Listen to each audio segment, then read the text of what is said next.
Welcome everyone to Geopolitics Upside Down on the 12th of March 2022. This is the latest in a series of podcasts from the Burning Archive podcast, looking at the unfolding crisis in the Ukraine and the conflict between, Russia and the West. I'm Jeff Rich. I'm a podcaster, historian and very minor government official from Melbourne, Australia, and nothing I say here has anything to do with my role as a very, very, very minor government official. What are we to call this war that is exploding in Europe, not just in the military sense, the kinetic war, the shelling, the shooting, the bombing, but also the economic war, the information war, the cultural war, and the diplomatic war around control and management of the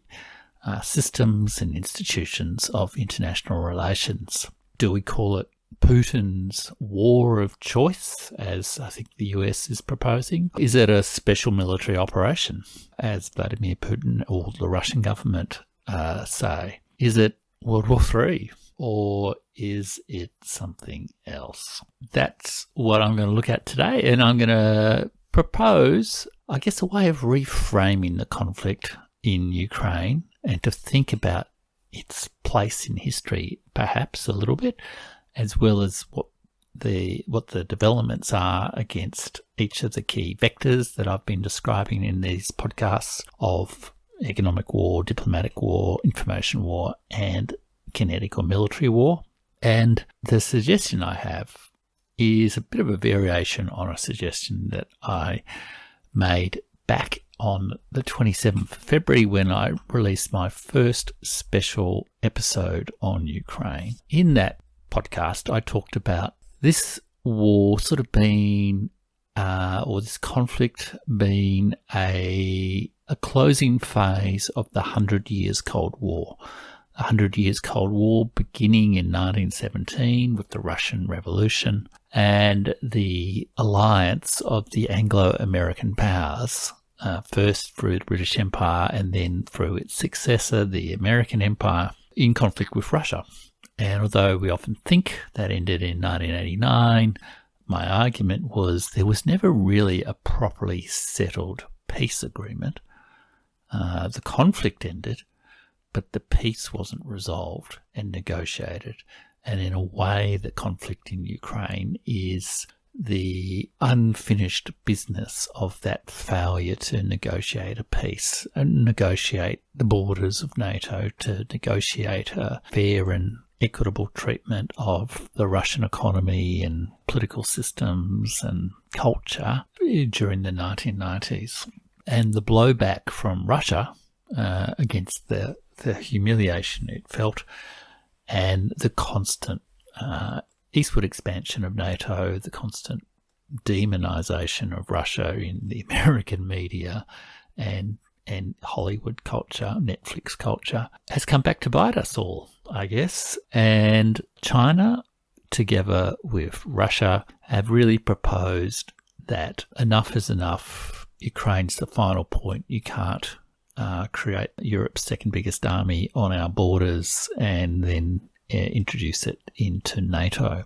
So that's one framing, but I also want to suggest a different framing today, just to spice things up, because I think one of the things I've certainly been thinking about a lot while following events is, how do we make sense of this? How do we not just rely on tired old metaphors like this is the start of World War III, or how can we bring some sort of fresh interpretations of the events of the day with respect to history, to have a deeper and better understanding, not just of where this fits in a fairy tale, but where this conflict fits within both a realistic understanding of history and our possible futures, as well as a realistic and pragmatic resolution of the conflict, not in Russia's interests, not in America's interests, not in China's interests, but in the interests of, or not in Ukraine's interests, but in the interests of peace and security, indivisible peace and security around the world. My alternative metaphor, if you like, historical metaphor, my alternative framing of this conflict in Ukraine is to see it as part, and I hope there won't be too many parts, but that's part of what I'm wondering aloud about, part of the wars of the Anglo-American Succession.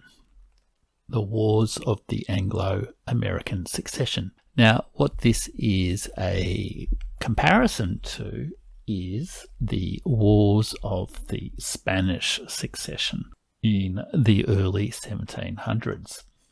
And curiously enough, a couple of weeks ago, I did an episode of the Burning Archive podcast on the story of the Spanish and the Portuguese empires, where I talked a little bit about the War of the Spanish Succession. So if you're new to this podcast, if you've come to this podcast through the whole Ukraine geopolitics connection, I recommend you check that one out because it's a fascinating story, the whole story of the Spanish Empire. Those episodes came out on February 19 and 20, Flowers of Empire, what happened to the empires of Spain and Portugal, and part 2, Flowers of Empire. And funnily enough, I actually wrote a post on my blog back in August 2021, so whatever that is, I guess six to 7 months ago, called The Looming War of the American Succession. So let me just quickly read from that. In 1700, Charles I, King of Spain and Emperor, presiding over a vast global empire, died without a child and without a clear successor. His death triggered a great war over geostrategic control of the possessions of the declining Spanish Empire by rival dynasties and rival great states. France and Spain were diminished, and the groundwork was laid for what turned out to be 300 years of Anglo-American ascendancy. And I should say that I wrote this piece in the wake of the foreign policy catastrophe of the withdrawal from Afghanistan in last year. The American defeat in Afghanistan. In 2020, Joe Biden was elected President of the United States of America and began to indulge 5 decades of frustrated foreign policy schemes built on misunderstood security briefings.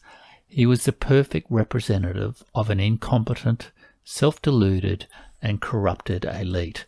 He initiated what he thought was a master stratagem in the great game of the Eurasian pivot area, replaying Brzezinski's Soviet-Afghan trap for China and Russia. But Joe and his think tank boys, Blinken and Sullivan, were no Nixon and Kissinger.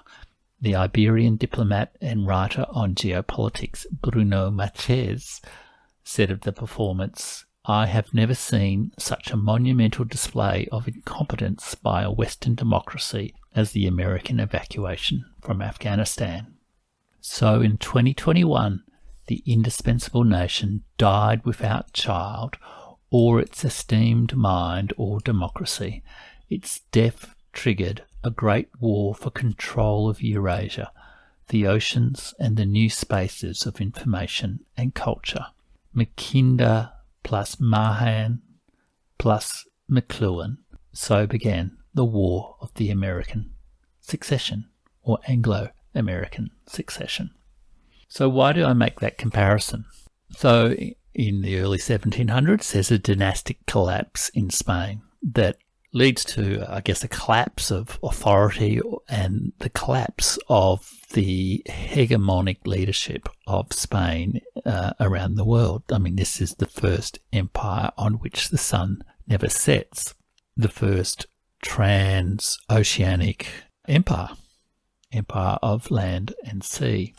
So in America, I mean, there's not a dynasty in the strict, I guess, biological sense. There's not a king or queen. But you could say that there was a kind of collapse in the political leadership of America, probably, let's date it, in 2016. So in America, in 2016, America elects Donald Trump, and a large part of the country and a large part of the security, military diplomatic establishment refused to accept his legitimacy.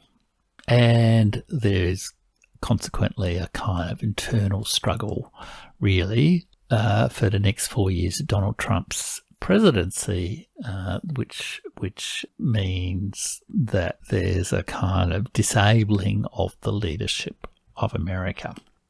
And then in 2020, Joe Biden is elected. Donald Trump questions the legitimacy of that election and whether that is right or wrong. Nonetheless, it's an incredibly widespread view in America. And what one also found was Joe Biden was simply not perhaps quite up to the job. We won't go into that too much, but I'm sure anyone who's seen much video of Joe Biden's performances, his capacity to engage in press conferences, etc., would probably wonder whether he is really a true sovereign of the American global empire. And the ensuing conflicts meant that other great powers used force, used economy, used cultures and religions and other persuasive assets of the day to change the international order, to rearrange things into a different set of great powers, a different set of rules for their engagement, a different distribution of power, wealth, and projection of culture around the world. And that is essentially, I think, what is happening now. And it's quite a significant cultural change as well, because I think, as I've previously alluded to in some of my podcasts last year, to the comment by Dominic Levin, that really we've had 300 years since the early 1700s of Anglo-American ascendancy as the sort of global leader, first through the British Empire and then through the 20th century, increasingly so from the late 19th century, and then dominantly so after World War II, the American empire or republic, empire of lies, perhaps. So this conflict is not just an invasion of Ukraine. It's not just a conflict between Ukraine and Russia.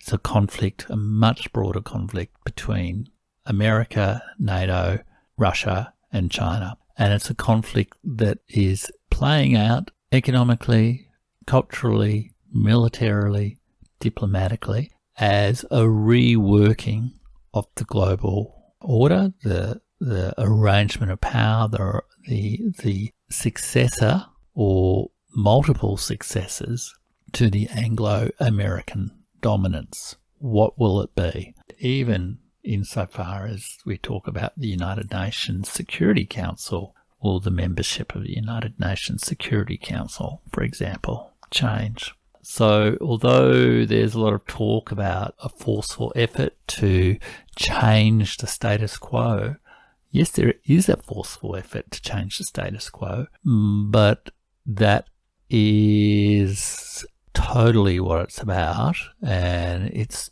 totally about seizing an opportunity of American institutional, cultural vulnerability, cultural, economic, and military vulnerability to say that the US does not any longer bestride the world like a colossus. It needs to walk with the other countries of the world as a more equal partner. So that's the metaphor, story, way of reframing the conflict of Ukraine that I kind of wanted to lay out a little bit today. In a way, I'm not 100% convinced it's the right way. I feel it might be I think my previous metaphor of a 100 years Cold War is a good one. I think there has been 100 years Cold War, but I mean, you also hear people talk about these events leading us into Cold War II, a Cold War that's more China v. America, I've got to say. And I guess I just not 100% sure at this point how much this conflict in Ukraine will spread into other parts of the world. It's certainly spread into like a full spectrum war, and in that sense has engulfed many, many parts of the world, including dear old Australia. It's very much in play, I guess, how this conflict is going to unfold and develop, and what will be the ultimate result to it. But one thing I think is clear: America will not be able to assert for much longer that it is the leader of the free world.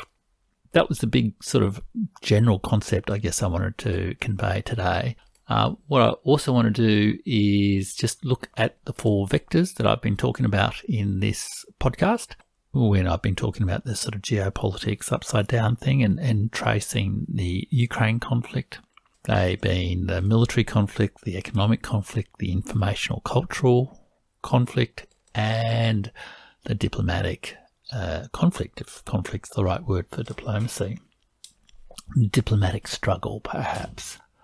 And with each of those dimensions, I want to just make a few comments around how things seem to be shaping up, major events and developments over the last couple of days, speaking today on the 12th of March, and what those developments might say about how we frame the conflict. So I want to talk a little bit about how it seems to me the framing of the conflict is being presented in media of, from different places, and maybe how we might think about that framing, because I think one of the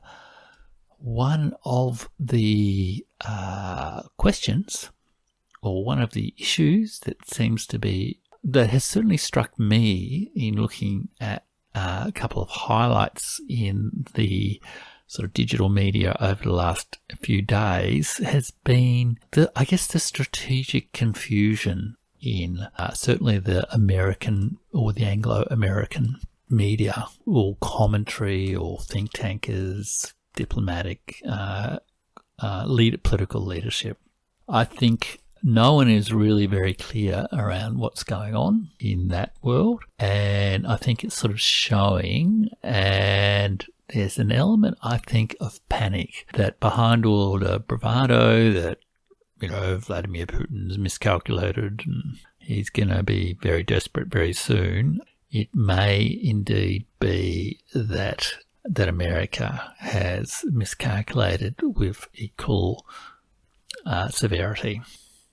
So before I go through each of those 4 dimensions and, some key events and what it might mean for how we sort of frame our thinking about this conflict and the geopolitics of it, how it's turning geopolitics upside down, just a couple of significant things in the media I think that it would be worth people maybe checking out. The first thing I just wanted to comment on is the scale of the humanitarian crisis, refugee crisis, and the weakness, I guess, of the American response to that, as well as the significant burden it's placing on Europe, and that this is probably going to be something that will unfold over time. So the reports are there's approximately 2.5 million people who have fled Ukraine over the last couple of weeks as part of in response to the conflict.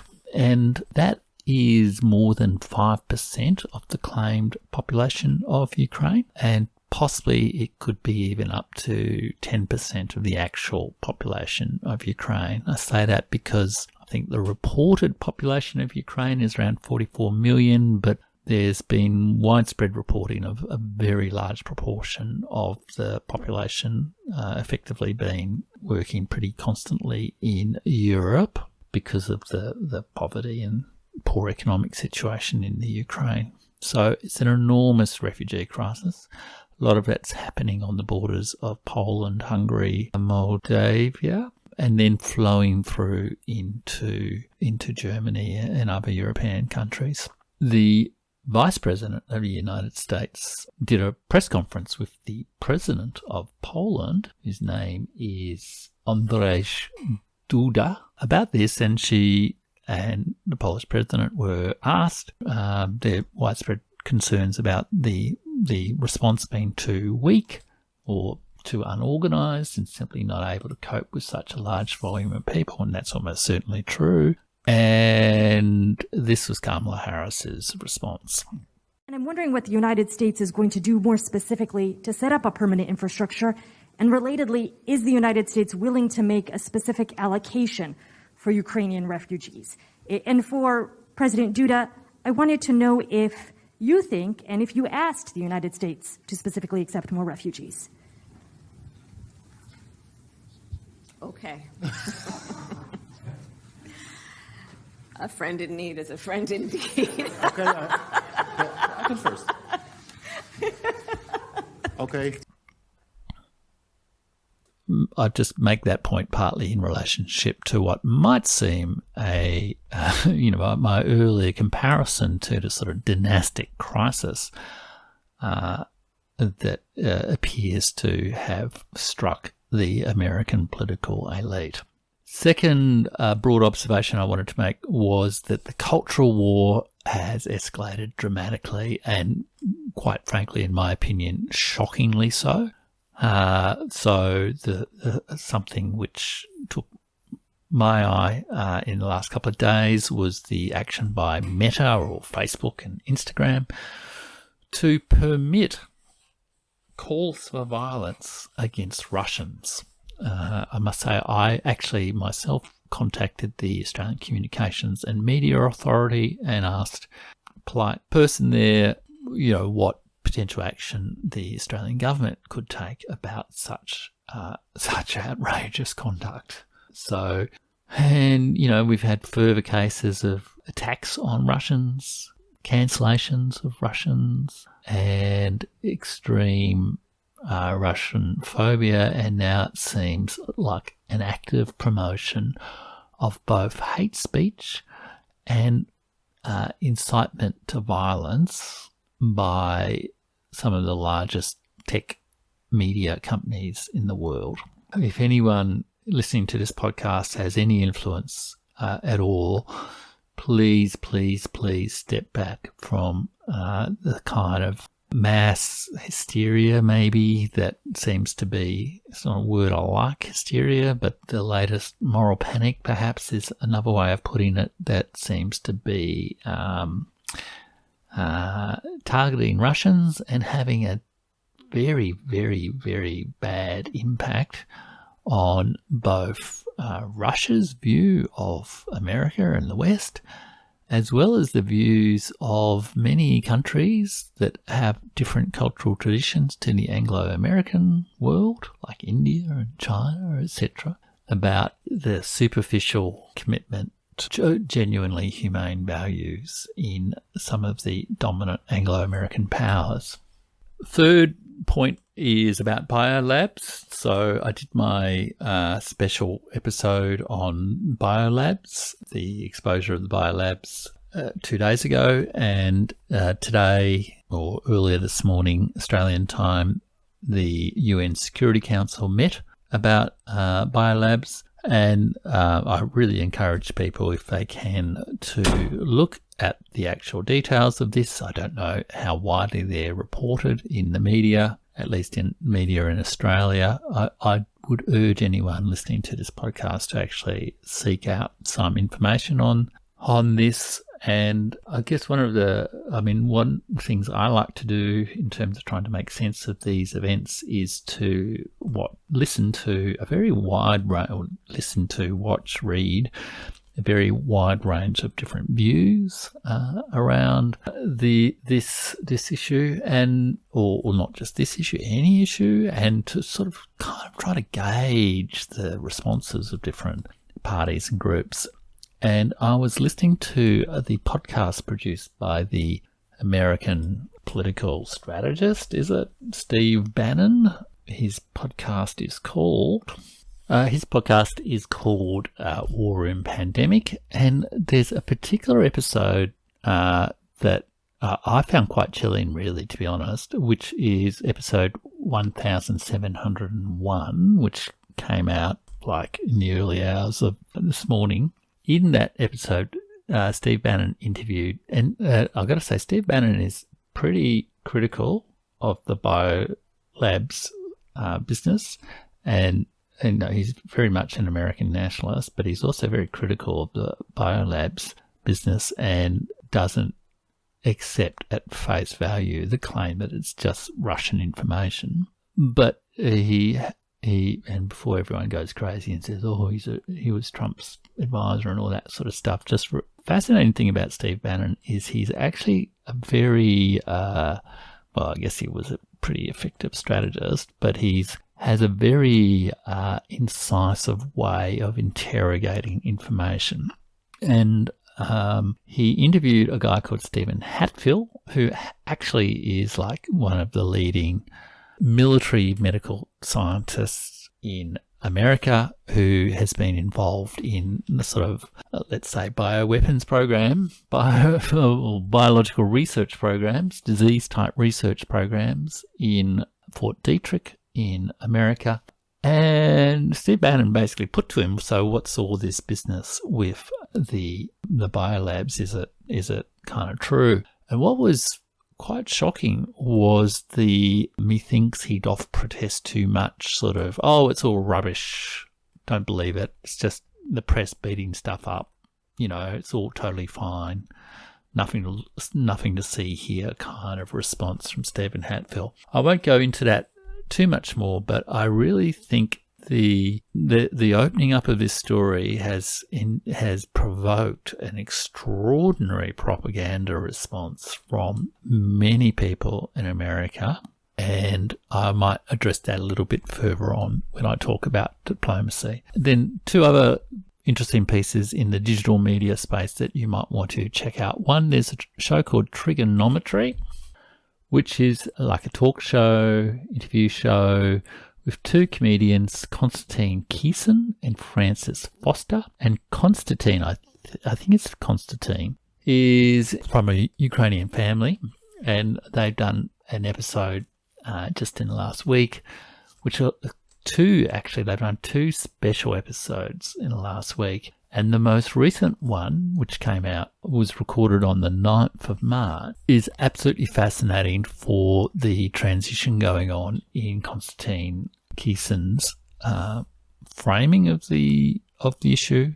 They basically organised a sort of a campaign to donate money to commit to the Ukrainian military effort. And then after a week or so, they kind of and Konstantin Kiesin sort of talks through this, sort of changed their view to saying, well, we really need to sort of perhaps end the war, including from Ukraine's point of view, and this money is probably better going to a humanitarian effort. So it's quite a fascinating and searingly honest and insightful sort of discussion. So especially anyone who's listening to this show, who is, keen on the I Stand With Ukraine sort of hashtag. It is, a very emotional time, I think. And I think listening, I was full of admiration, I guess, for Konstantin Kiesin in his approach to sort of thinking through that issue, especially, and also him talking about his own connections, I guess, with the issue personally. Okay, then the last little podcast sort of thing I thought I'd highlight for people would be the most recent Hoover Institution podcast, which is given some ridiculous name like Vlad the Impaler, which comes again a couple of days after they did a previous podcast. And what really struck me in this podcast was the sort of loss of confidence from some of the American people that things were playing out just as they were thinking, but also this sense of strategic confusion and bluster, I guess, from some of the American military people. Like H.R. McMaster said, Vladimir Putin's already failed, but Neil Ferguson was starting to say, well, I'm not sure we know what our objectives are in this war. So, wow. They've had since 2014 when America engineered a political outcome in Ukraine and have been supporting Ukraine to pursue NATO. So with Europe's second largest army on Russia's borders, and it's a little bit sad now if America doesn't know what it's aiming to do there. Okay, so I'm going to rattle through the 4 dimensions that I like to go through. This podcast is going to end up, I think, being a bit longer than my normal half-hour geopolitics upside down one. It's a weekend edition, I guess. But let's talk about each of those 4 dimensions of military, economic, information/culture, and diplomacy, some of the key events and what they might be saying about how we might frame the conflict in Ukraine. So first of all, let's talk about the military situation. The framing that is generally presented in the Western media is that there's been heroic Ukrainian resistance, and as I've said before, I don't doubt the courage of people, but often this heroic resistance is not explained in any tangible, concrete way. With numbers and kilometres and troop numbers and troop losses, etc., etc., and that the war is not going to plan. That Vladimir Putin's been bogged down, has underestimated or miscalculated, and as things get increasingly dire for him, he'll lash out and be more desperate. And I think, in a way, this is something of a lie, I think, really, because it doesn't seem to be based on anything. No one really has Vladimir Putin's battle plan, and progress has been remarkably quick. A major town in the south has fallen just in the last 24 hours. The air attacks have taken out most of I think 90% plus of air defences in Ukraine. Russia is bringing in more strong air defences in preparation for any NATO attacks. And there are now the major armed forces of the Ukrainian army in the east of Ukraine are encircled around both key towns or cities and in 2 big areas. So Kharkiv's encircled, Mariupol's encircled, I believe Odessa's encircled, and there's now these 2 big encirclements of Ukrainian forces in the Donbass, in the east part of Ukraine. And so things are only going to get worse from there. Reports are, they're steadily sort of closing the circle, steadily making progress within the main cities in which the sort of Ukrainian forces are dug in, and some people are even predicting that the major city of Mariupol, which is both a port and a steel production centre, and also the centre for the extreme nationalists group, the Azov Brigade, it being on the Azov Sea, a centre of their resistance. And if indeed those predictions do turn true, then that will be catastrophic news for the Ukrainian military position. And I guess if you're encircled and your supplies are broken and your air defences are destroyed, you have increasingly less chance of victory. So I'm going to suggest that rather than think about this as like a shock and awe operation modelled on the American bomb the hell out of everything and then sort of come in and mop up afterwards. It's clearly not what Russia is doing. And even against that benchmark, the progress of Russia in controlling a large part of Ukrainian territory has been quite successful. And the limitation on civilian casualties has also been quite successful. But there was a very significant article on the Saker, which provided a sort of analysis of Russian military plans. And let me just read from that just to give people an alternative framing to think about the nature of this military conflict. So he says, okay, let's begin by what this special operation is not. It is not a repeat of World War II or World War I, a repeat of either or both wars in Chechnya, a repeat of the Russian military intervention in Syria, a repeat of the war in Korea, Vietnam, Afghanistan, or any war you can think of, a full-scale Russian attack. World War III, at least until now, that might have changed. Andrei Martynov, who I've referred to on the podcast previously, coined a very apt expression, a combined arms police operation. Combined arms means basically formation level warfare. Police operation means just that, the arrest and destruction of criminals. So a combined arms police operation is strictly speaking nonsensical, and that is why Russian military specialists don't use it. But it's still one I like because it reveals both the full scope and full dilemma of Russian strategists. How do you launch a combined arms attack only against criminals and while sparing innocent lives? The truth is you cannot. So here is what the Russians apparently decided. So effectively what he's saying is, unlike the Americans, they're not bombing Ukraine back into the Stone Ages. They, as America did to Iraq and Afghanistan and lots of other places, what they're trying to do is be as precise as they can and keep the country intact, but to remove its military capability and to remove the extreme nationalist elements that have been drivers of some of the, geopolitical positioning that Russia objects to. Okay, and the Saker goes on. This is what the Russians apparently decided. Begin with a tactical assault against the Ukrainian forces in the Donbass. Bypass all Ukrainian fortifications and cities which are not willing to surrender.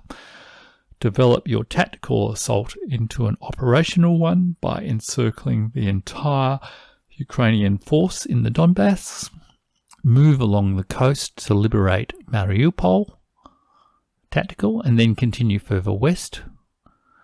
Clear the Ukrainian skies and quickly achieve air supremacy, thereby dramatically reducing the ability of the extreme nationalists, he uses the other word, which I'm not going to use for now, to run the Ukrainians, keep their supply lines open.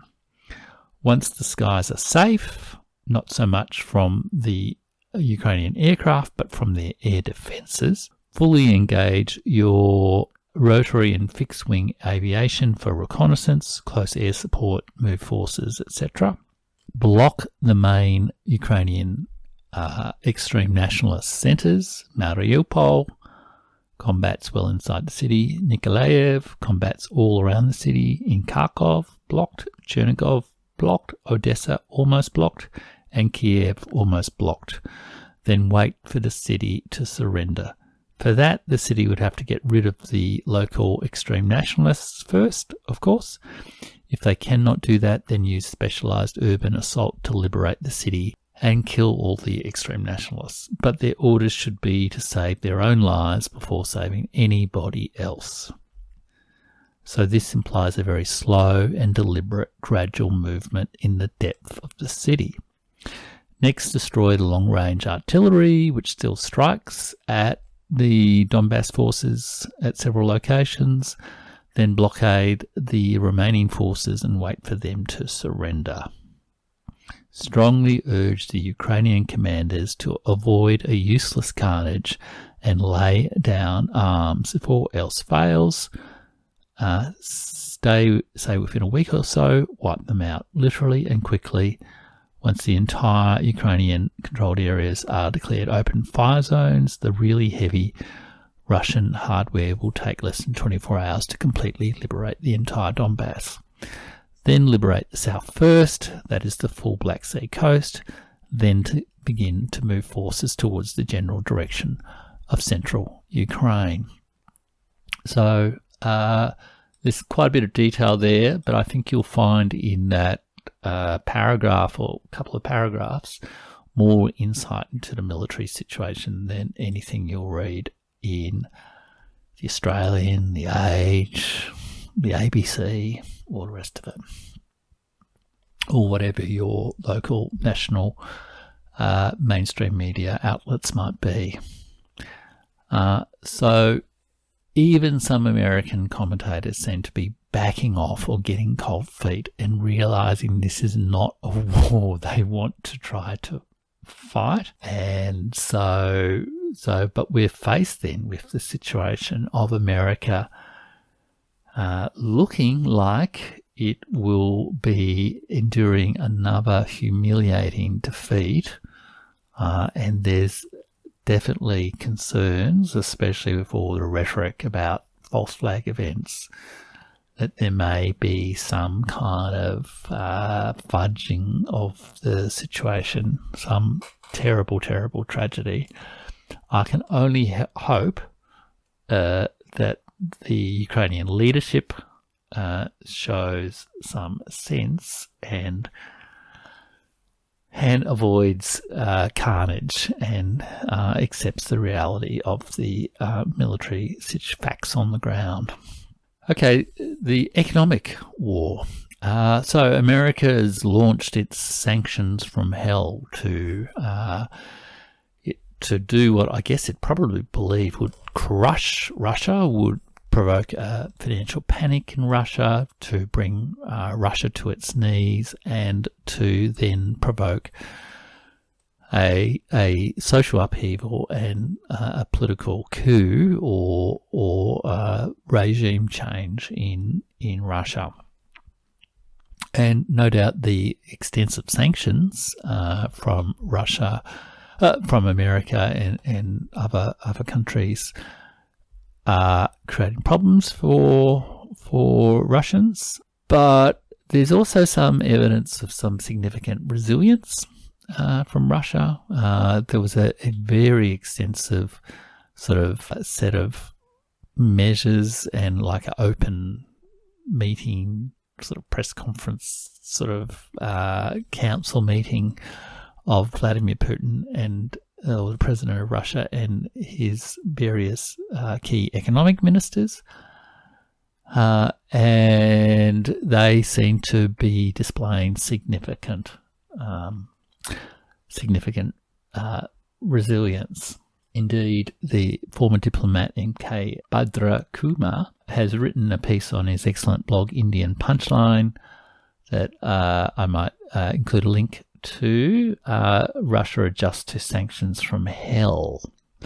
And look, just the concluding line there is that clearly Russia has no dearth of willing trade partners across Asia, Africa and the Middle East, as it comes under compulsion to rely primarily on non-Western aligned nations for trade markets for the foreseeable future. What he points out is that there's been economic support measures, like there's been support for the building industry, tourism industry, the IT industry, sort of almost like JobKeeper for Russian businesses, if I can use a metaphor for that would be known by Australian audiences. JobKeeper was the sort of program put in place during the COVID period to keep people in work, and significant flexibility. They've seemed to have minimised the impact on the ruble.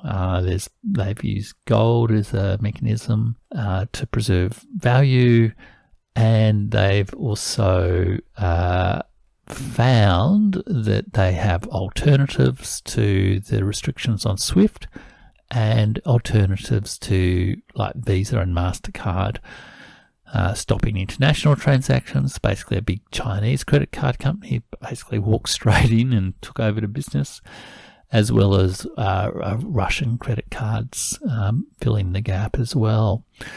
So there seems to be significant resilience, and I guess, there has been this tendency in the Western intellectual elite to speak contemptuously of the Russian economy as, no bigger than Texas or Italy, and like a gas station or something like that, run by kleptocratic oligarchs or the rest of it. In fact, it is a much more robust, resilient and diversified economy than perhaps people realised, with quite capable economic ministers who seem to have implemented a number of institutional and emergency measures that are going to insulate Russia through what will probably be a difficult 6 months, but a 6 months that they will perhaps emerge from, and in their own words, emerge from with more economic sovereignty. And on the other side of that, the nature of the economic warfare launched by America and its allies is potentially going to do significant harm to said allies. In particular, there's been a lot of talk about reducing the trade in the US dollar and therefore potentially threatening the status of US dollar as the reserve currency, and that fundamentally underlies America's economic advantage in the world and its enormous both public and private debt. So if there's a point at which there's a significant drop in the dominance of the dollar, then that will sort of, have dramatic consequences for America.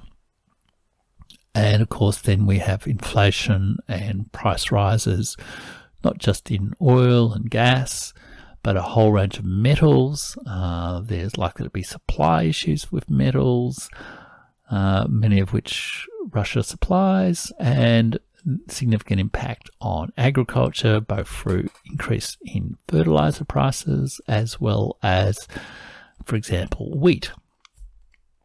So,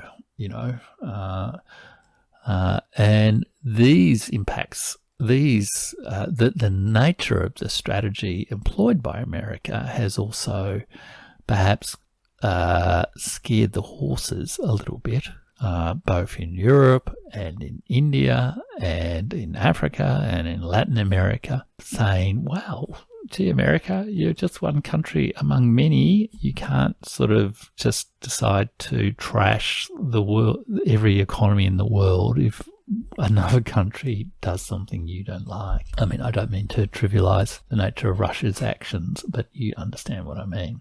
Arguably, some people have said that America has dropped a nuclear economic bomb, but then failed to achieve their aim. And so, again, I think this is a significant reframing of the issue, and a little bit less focus on the financial information communications economy of America in the West, and a little bit more focus on the manufacturing, agriculture, mining, resources, energy economies of Eurasia. In the end, when you fight a real war, digital dots, zeros and ones perhaps are less useful than access to oil, access to metals, access to food, access to large space. And here I'll just mention the sort of final words from the article by MK Bhadrakhumar, Russia Adjusts to Sanctions from Hell, from 11th of March 2022, where he writes, on the contrary, if Western sanctions persist, economic relations with Russia could help accelerate the growth of a non-Western bloc in the global economy, which would have a deleterious impact on the status of the American dollar as the world currency. Quite obviously, there are already incipient signs that thoughtful minds in Europe, especially France and Germany, feel troubled and are conscious of the need to rebuild bridges with Russia. How they pan out remains to be seen. The likelihood is that once Russia has had its way as regards its security guarantees, a process of rapprochement will commence between the major European countries and Russia. In fact, at yesterday's meeting, Putin expressed confidence that he expects a volte-face, or turnaround, even by the US, just as the Biden administration has done vis-à-vis Venezuela and Iran recently. The EU Foreign Policy Chief Josep Borrell, a hawkish figure on Russia, made an abject confession on Thursday when he said EU has used up all of the possible restrictive measures against Russia. Of course, one can always go further, but we have already reached the limits of what we can do. We have done everything we could. Of course, Putin reserves his option to retaliate against Western sanctions at a time of his choosing and selectively. Presently, his focus is on navigating the Russian economy through the sanctions from hell, in quotation marks. I guess the old saying that if one is going to take Vienna perhaps applies here. On the economic front, it seems that America tried to take Moscow and failed, whereas it does seem that Russia set itself the objective of demilitarizing and denazifying Ukraine and does seem to be succeeding. The culture war, information war, this has just gone absolutely crazy in recent days. Again, I think I don't want to say too much on the culture information war. It is it's just ridiculous at the moment. Like the major national newspaper of Australia is just become a war propaganda sheet. Truly astonishing. And, there's accusations from all sides around propaganda. But I find the sort of cancel Russia kind of stuff truly appalling, astonishingly ignorant, and frankly deeply distressing. And especially having come from years and years and years of Russophobic nonsense out of the America and the American sort of media machine. Clearly, there's also a huge propaganda war around the biolabs sort of issue, or various war crimes or claims of war crimes and atrocities and all the rest of it. I do think we're seeing. I think one thing to watch perhaps over the next week or so is what happens to the Zelensky myth. Now, I think it's been quite an extraordinary thing, the whole Volodymyr Zelensky's, great Churchill figure. I think there have also been quite a few appearances from him over recent times where he seems to be a little bit out of control and a little bit unreliable, and perhaps utterly irresponsible in trying to draw America and all its NATO partners into a shooting war with Russia. It will be interesting if there is a major military defeat in the next couple of days, what happens to the Zelensky story, and if there is a major military defeat over the next couple of days, I think we can expect to see more information come out, like the Russian biolabs type stuff, and I think we will see more information on the American biolabs in Ukraine sort of story. I think we'll see more and more stories that expose the sort of false Western Ukrainian sort of propaganda, as well as maybe reveal some of the less savoury elements of the Ukrainian regime, which is, riven with corruption and extreme nationalists and other sorts of things.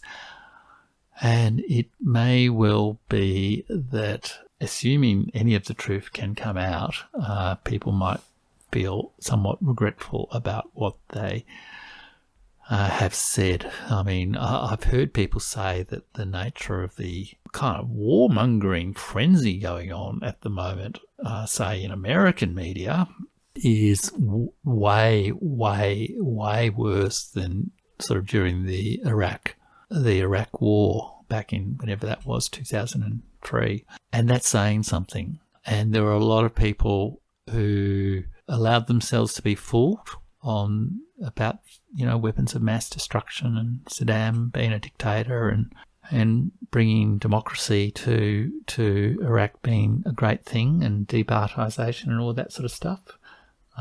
And it may well be that there will be many people around the world who might feel some level of embarrassment and shame about the kind of thing they've been putting their name to over the last few weeks. We shall see. We shall see what happens to the Zelensky story, but it's been a fascinating aspect of the culture war, and perhaps something I'll come back to in my little episodes on all of this, but we might just see how events unfold. Okay, finally, in the diplomatic war, recognising podcast is getting on alongside, but I guess it's a special long weekend episode of the podcast. The diplomatic war. So a couple of notable events during the week. Again, the story in the media, in the Western media, is the whole world is standing with Ukraine and is united against unprovoked, outrageous aggression. And then what there is less talk about is the talks between Ukraine and Russia about peace and what the specific conditions for an agreement are. And during the week, there were talks between the foreign ministers of Russia and Ukraine in Turkey, brokered and supported by the foreign minister of Turkey. And in the same sort of day or so of that, I think the president or prime minister of Turkey, Erdogan, also said now is a good time to reform the United Nations and have a broader membership. I think he'd probably like to see Turkey as, I guess, an Islamic state, as a member of the Security Council. And as we watch the Security Council, I mean, the structure of the Security Council is there are 5 permanent members: France, England or Britain, America, Russia, China. And then there are, I think, maybe 5 to 7 rotating members who are there for, I'm not exactly sure how long. I think maybe 3 months, maybe it's 6 months at a time, maybe it's a whole year. But they sort of rotate through reasonably frequently. And, there's votes on who gets to be on that Security Council. And the chair of the Security Council also rotates. But basically, it's those 5 powers. The claim is, that they are the powers that secured peace at the end of World War II, and so have a special responsibility to maintain the international institutions of peace and security. I think there's a pretty good case, really, isn't there? You'd have to say on the surface to say, well, there probably ought to be a country in Africa, and there probably ought to be maybe at least one major South Asian or West Asian country there, maybe also a Latin American country, perhaps, although I guess America might be able to stand for the Americas as such. But I could easily imagine, for example, if you were to replace, let's say, take France out and take Britain out of the Security Council and put in maybe Germany to represent Europe, and maybe put in, well, let's say you expand the permanent members to 7. Okay, so take out England, Britain, maybe take out France, maybe not, but let's say take out France, put in Germany for Europe, put in India, and put in maybe a major African country, maybe South Africa, and maybe a major Latin American country, maybe Brazil. I think you'd probably have a much more representative and broader and balanced Security Council, and that would probably be a good thing. It's not going to happen in this immediate context, but I do feel when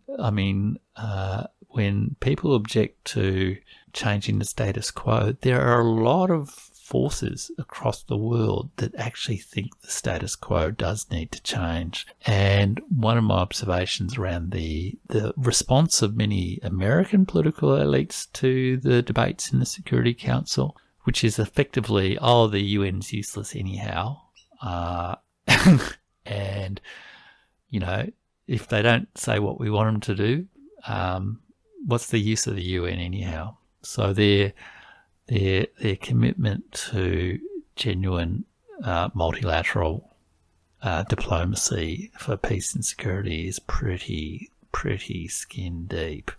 And look, there was a significant debate on the biolabs at the UN Security Council, which I have a quick summary of here.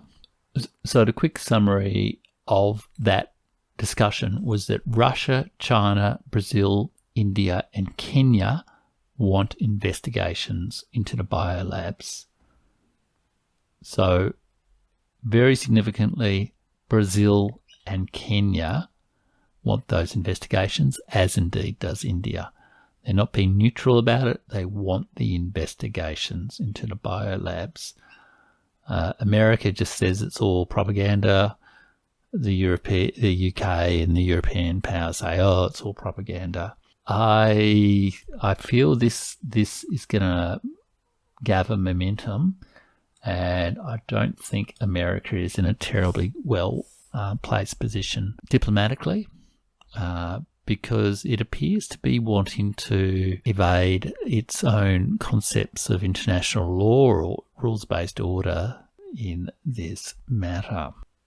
I'm getting a little bit unfocused here, but I mean, effectively, I think there's 2 key points I wanted to make around this. I think the debate around the biolabs at the UN Security Council, I think, shows that the regional conflict between Russia and Ukraine, even the dispute between Russia and NATO around security in Europe, indivisible security in Europe, is spilling out now into a bigger debate around the institutional form of international diplomatic institutions. Erdogan suggests changes to the UN Security Council. A major set of countries that represent billions of people effectively say, sorry, America, you can't just refer to television reports to deny these claims. You need to fess up to some genuine investigation about what the hell you have been doing, researching dangerous pathogens on Russia's borders. So that's number one. And point number 2 is, I think the diplomatic war is really starting to focus in on putting internal pressures on the elite within Ukraine to take a path of peace, diplomacy and negotiation and not fight to the death or play the heroic resistance, the partisan war sort of thing. Apparently, the Israeli Prime Minister, Bennett, I believe, has been quite an active player as a bit of a broker between both Russia and Ukraine. And apparently he has spoken to Volodymyr Zelensky, reportedly, I think via the Jerusalem Post, and reportedly he said, take to Volodymyr Zelensky, President of Ukraine, take the deal that Russia is offering. Okay, that deal that Russia is offering is this. Ukraine become neutral. Ukraine recognize Crimea as part of Russia. Ukraine recognize the independently declared Donetsk and Lugansk. And I think Ukraine, remove all the sort of extreme nationalist dimensions of its constitution that people are objecting to. In the end, that's a pretty reasonable deal. Not really something that one should fight World War III about. Again, this is a point, somewhat to my surprise, I guess, that the person Steve Bannon has said is we can't really destroy the world economy for minor territories on the borders of Ukraine. But this is why it's the war of the Anglo-American Succession, because Ukraine has been the agent provocateur for the American empire on Russia's borders for decades now, and especially since 2014. And taking that out of the equation, taking the second largest army in Europe out of the equation, will significantly change the disposition of all the major powers, I think, towards more genuine multipolar security arrangements. When this particular part of the Jenga puzzle is pulled out, I really feel that a lot of the current global American empire will start to collapse. That doesn't have to be a catastrophe for America. It just needs to accept a more limited, equal and just role in the world. And it can do that if it lets go of its strategic confusion and if it looks to its less deranged and decadent elites, incompetent elites. Now is a critical moment. And again, the ex-Indian diplomat, M.K. Bhadrakhumar, has written on his blog, Indian Punchline, an article on the 9th of March, Zelensky rubbishes Biden's war on Russia, which he opens by saying, what was the need for all that happened in the period since mid-December when Russia transmitted to Washington its demands for security guarantees? This question will haunt US President Joe Biden long after he retires from public life. The foreign policy legacy of his presidency and the reputation of this much vaunted 80-year-old politician with a half-century's record in public life, much of it supposedly in the domain of American foreign policy, are in tatters, irreparable. And he basically goes on to say, those four conditions that Russia is putting to Ukraine and saying the war can stop. Don't be part of NATO. Don't be part of the EU. Be neutral. Accept the facts on the ground about Crimea. Accept the facts on the ground and the self-chosen preference of the people of the Donbass to be independent republics, and the war can end. And Bhadrakhumar not comments that Zelensky has said in the last few days, although he sort of goes back and forward, that, maybe joining NATO was not such a great idea. And to think that all of this entire war between Russia and Ukraine could have been avoided. All the deaths, all the damage, all the damage to people in Ukraine and to damage to the people the world around could have been stopped by simply saying a couple of months ago, yes, we will treat Russia's legitimate security interests seriously. Yes, we recognise the reality that Ukraine is not going to join NATO or the EU. Yes, we need a genuine political solution that respects the rights of all in the areas where there are conflicts over the whether people choose to be part of Ukraine or not. And Bhadrakhumar closes that article by saying, fundamentally, the problem today is that the American elite are delusional. While the rest of the world knows that in a multipolar world, the US capacity to force its will on other countries is inexorably in decline, the American elite shut their eyes to that reality. The present ridiculous situation happened only due to this arrogance and self-deception. The strategic defeat that Washington has suffered will dent the US prestige worldwide, weaken its transatlantic leadership, unravel its Indo-Pacific strategy, and accelerate the drain of American influence in the 21st century. The Biden presidency will carry this heavy cross. And in summary, that is the essence of the wars of the Anglo-American Succession.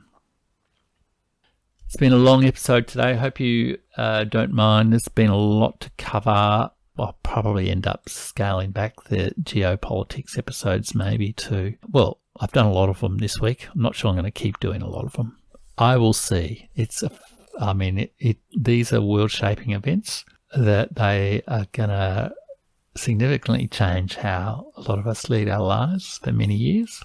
So I hope you don't mind my fascination with them, and I hope my commentary around how people from around the world, India and Russia and America and Australia and Europe, in the Southern America and in Central America and in Africa, and across Eurasia are responding to this.